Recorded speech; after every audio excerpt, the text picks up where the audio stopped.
अस्सलाम वालेकुम, कैसे हैं आप लोग? सब ठीक ठाक। आज हमारा मौजू है हेपेटाइटिस ए, बी और सी के बारे में। बेसिक आप देखें, हेपेटाइटिस के पीछे बुनियाद है जिगर।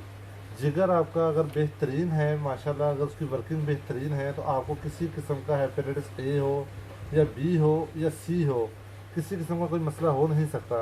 अब बेसिक हम लोग बहुत ज़्यादा बेहतियातियाँ करते हैं ना। हम लोग सबसे बड़ी जो गलती करते हैं डेली बेसिस पे, हम लोग जो गर्म चीज़ों का इस्तेमाल कर रहे हैं, उसके अलावा खाने के बाद जो पानी पी रहे हैं, उसके अलावा जो हम लोग साथ फास्ट फूड का इस्तेमाल कर रहे हैं, इन चीज़ों के साथ बहुत ज़्यादा जिगर मुतासिर होता है और बहुत जल्दी हम लोग हेपेटाइटिस की तरफ चले जाते हैं। पहले एक टाइम में इसको यरकान का काम नाम दिया जाता था, पीला यरकान या काला यरकान। अब टाइम के साथ साथ जिस तरह माशाल्लाह हम लोगों आगे से आगे चलते जा रहे हैं, इसका नाम hepatitis A, hepatitis B, hepatitis C दे दिया गया है।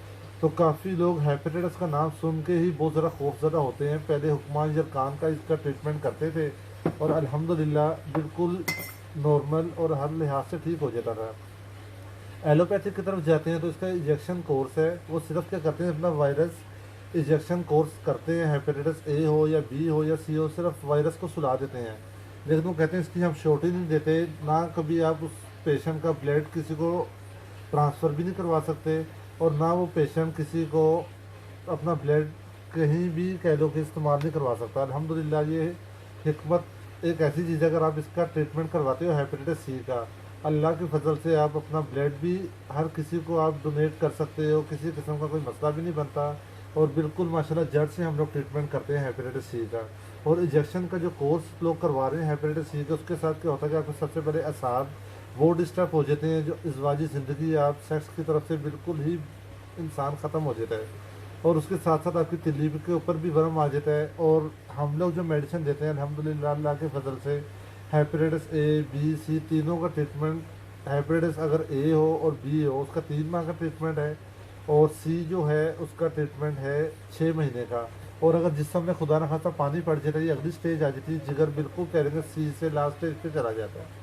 फिर उस कंडीशन के अंदर हम लोग तकरीबन 8 महीने का टाइम लेते हैं। ये कि पानी डिस्चार्ज होना शुरू हो जाता है, पानी की स्टोरेज नहीं होती।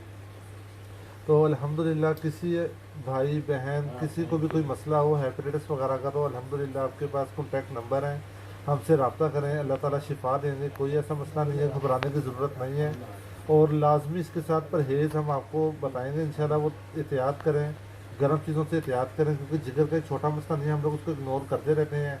इसकी छोटी सी जो सिम्टम्स होते हैं वो मैं आपको बता दूंगे। थोड़ी बहुत गैस बनती है, फारा होता है, थोड़े बहुत मसाइल हों, हीट फील हो, सीने में जलन हो, हम इन छोटी छोटी चीज़ों को इग्नोर करते रहते हैं, रेजिक वगैरह खाते रहते हैं। या कह लें कि देसी चीज़ों की अगर तरफ आए तो हम लोग जूसेस वगैरह वक्ती तौर पे लेते रहे।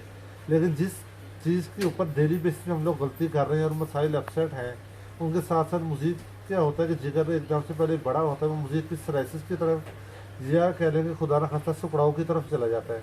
उसकी वजह से जिगर आपका बिल्कुल सीलिंग हो जाता है। फिर उसके अलावा ट्रांसप्लांट के अलावा कोई हल नहीं होता। तो उसकी भी मेडिसिन अल्हम्दुलिल्लाह हम लोग देते हैं, लेकिन अल्लाह ताला शिफा देते हैं, कोई ऐसा मसला नहीं।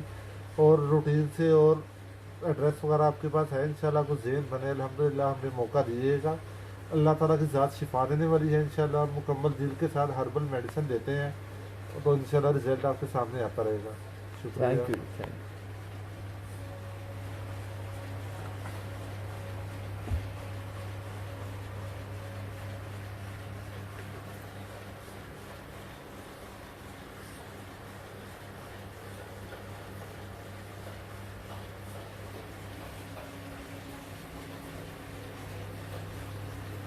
फाइल्स के भी बना लें।